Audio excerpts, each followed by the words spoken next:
My name is Eric, and for the past 11 months, I've been living in this Teardrop trailer.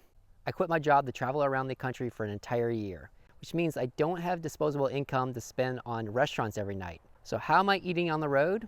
Well, in this video, I'm gonna show you how I cook on the road in a Teardrop trailer. All right, with a Teardrop, you have what's called the galley, and that's back here. This just opens up on hydraulics, and I've got my entire kitchen back here. All right, so this is my galley area. It's where I do all my meals. A friend of mine helped me build all these cabinets here, and I'll do a quick rundown of how I kind of had this in here. But yeah, the previous build out of this trailer had just a small sink back here, and the previous owner, I bought this trailer used, and the previous owner took the sink out. They said it was just way too small to even wash like a dish in or anything, so they took that out. So when I got this trailer, it was actually completely clear. There was nothing back here, which gave me a huge area to kind of build out what worked for me. Over here, real quick, is just an area for silverware. I do like real silverware, so I don't use plastic silverware or anything. That stuff just breaks. So I've used real silverware. I have some spices on this side. I have my cleaning brush in here. I have some hand sanitizer. This is like my coffee mug. Back here is more like my actual cookware. There's a dish towel. Even though I use these big things of propane, these are 5-pound propane bottles that last me like 2 months before I have to refill them. I started on the road with these little green 1-pound propane tanks, so I have quite a few of these still around, and I use that in the case of emergency if ever that runs out. Mostly I just use cast iron. So I have two cast iron skillets. I think this is an 8-inch and this is like a 12-inch. And I had this 12-inch from a long time ago, so I brought it on the road. And I'll use this one on like campfires or something to cook on, or if it's just like a really big meal. But most of the time I just use this 8-inch cast iron. Then I have some more cups back here. This is actually a little camp set I got on Amazon. This set was $30. It's not that great quality, honestly. It came with a frying pan and a couple other things that either broke or I just threw them away because they were just so useless. But I use this pot quite a lot for all sorts of stuff. I make oatmeal in it every morning. I've done soups in here, boil water for something. It's a pretty good sized pot. And then really, I use this kettle for every morning. So I just do a pour over coffee. So this is my filter. I'll put my coffee in here. I'll put that on top of my coffee cup right here, and then I'll just do a pour over coffee.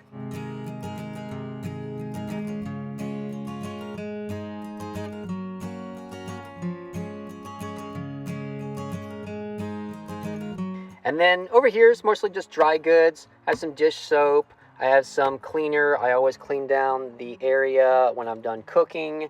But yeah, some condiments back here. I have oatmeal for the mornings. I always make oatmeal in the mornings. I have my cutting boards back here. And then I put a couple things up here just for easy use. So this is just a bike holder for your phone on a bicycle. But I put some Velcro back here. And this way I can put my phone right here and listen to podcasts or music while I'm cooking. I added some little hooks up here to put a little thermometer and a way to hold my keys, a way to charge my phone back here. I do have a 12-volt back here with a little 200-watt power inverter I can plug up here and charge my phone. And when I'm connected to shore power, I can actually use this 110 outlet. And then this is obviously just holding up some paper towels. Now, the original design of this trailer has these pass-through doors. If I open this up, you're gonna see that it doesn't really go anywhere. That's because I have this foil back here, because this would go directly inside the cabin. And that's where I have my clothes. Right on the other side of this is just my clothes. And the reason I put this in here is to help with heat inside the trailer, because this is obviously just a door and cold air can get in there. This is my little propane tank. I have 2 of these, as I mentioned. These are 5 pounds, and I get 2 months out of these before I have to refill it. All right, really this is the best area about the galley. This right here is a cooking area. So this is a place to store my stove.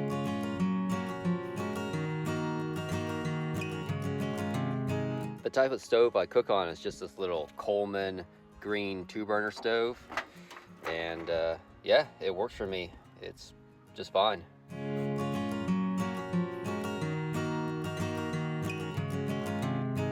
Now to clean my dishes, it's pretty simple. All I do is take this 5-gallon jug, put it on the back of my galley, like so, and then I use this dishwashing tub right here, and I take whatever dish I need to clean and take a cleaning brush. I prefer cleaning brushes over sponges, and clean it up and just let the water fall out of the 5-gallon jug and into the bucket below, and then just empty the bucket. Nice thing about this galley area is that it has a couple of lights in there. It has this one and it has this one as well if you need lighting back here. All right, well, that's a quick breakdown of the actual galley area. Now, what am I actually cooking on the road?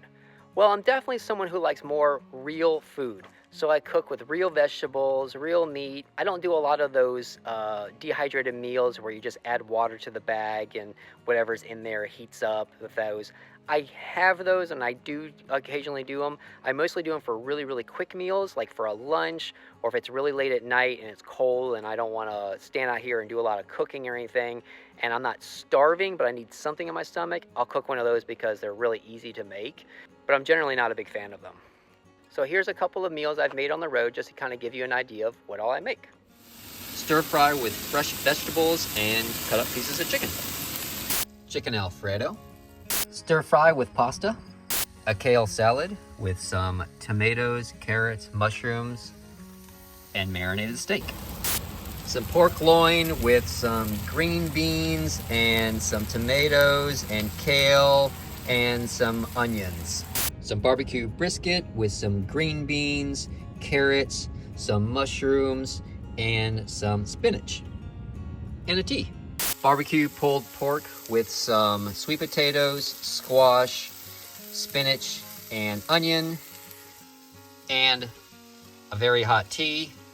It's starting to get very cold outside. That's why I'm drinking a lot of hot tea at night. It's supposed to get down to 30 degrees tonight by 3 a.m. Cup of tea. All right, back in my car is where I keep most of my actual food items. I'm a lot of times out in wilderness. That means I have animals that possibly can get in here. So I don't keep a lot of food actually in the teardrop itself. Instead, I keep most of that stuff in the car, so the smells get masked a little bit better so an animal doesn't come into my camp. But I keep anything that needs to be refrigerated in a cooler. When I got on the road, I had a decision to make. Do I go with a cooler for all of my refrigerated items, or do I go with a 12-volt little car refrigerator? I went with a cooler for 2 reasons. One was cost. This cooler only cost me $100, and a 12-volt car refrigerator would have cost me several $100s. And I was concerned about power consumption with the 12-volt. A lot of times I get to a spot and I'll stay there for 3 or 4 days without moving my car. Well, if the car is not moving, that means the battery's not turned on. And if the battery's not turned on, that means it's not getting power to the refrigerator. But after being out here on the road for nearly a year now, I'm starting to realize that a 12-volt car refrigerator would have absolutely been the best way to go, but I digress. All right, and then over here inside my car in the backseat area is where I really keep most of my food items. So I have this like car organizer that worked really well for me. So starting with the left side, I have kind of like my fruits and vegetables over here. I always have banana in the morning, and then apples are great for like snacks in the day. Some bread for sandwiches for lunch. I love popcorn, so I have some popcorn with me right now. And then this is kind of where I usually put kind of like vegetables. So I bought an eggplant the other day, and I need to cook that pretty soon. And then I have a sweet potato down here. I'll be cooking that in the next few nights. I think I still have, some more tomatoes in here, and then I have an onion still in here. This way, this stuff doesn't have to be refrigerated, but it stays out of the sun. I put it all in this old lunch container that I used to take to work every day. So that keeps it pretty cool inside there. And then this car organizer had a couple of compartments. Mostly in here I use for canned goods. So I have some peanut butter, I have some salad dressing, I have some Alfredo sauce. We're gonna make some pasta. There's some pasta over here. Just all sorts of snack goods. As I mentioned, I usually keep one of these dehydrated meals in the car. I don't eat them all the time, but I'll keep one on hand just for a quick meal when I need it. This stuff is pretty good. I started using this on my water. It's a electric light and has some sodium in there for hikes. So it's pretty good. It'll keep you hydrated better than just water when you're doing the hikes. But yeah, most of this is like trail food. I have some extra coffee in here because I'm about to run out of coffee. And then I also keep just a couple other miscellaneous things. If I go on a hike and make like some chicken salad or something like that to eat on the trail, then I usually bring some plastic silverware to bring on the trail with me. I have some extra barbecue lighters in here. I've been drinking a lot of tea lately, so here's just a bag full of tea. I use a lot of Ziploc bags for like leftovers, or a lot of times when I buy like a meat item at the grocery store, it comes with like maybe 2 steaks or 2 pieces of chicken or something like that. So I'll eat one night and I'll put the other one in here, and then I put that in the fridge. And then in this pocket, I have like snacks, and this is kind of like perfect because when I'm driving, I can just kind of reach back here and grab one of these as a snack while I'm driving. All right, well, that's my little setup when I'm cooking on the road. And those are some of the meals I do on the road. If you have any questions for me, please let me know in the comments below. I'll try to answer them as soon as I can. And again, thank you for escaping normal life with me.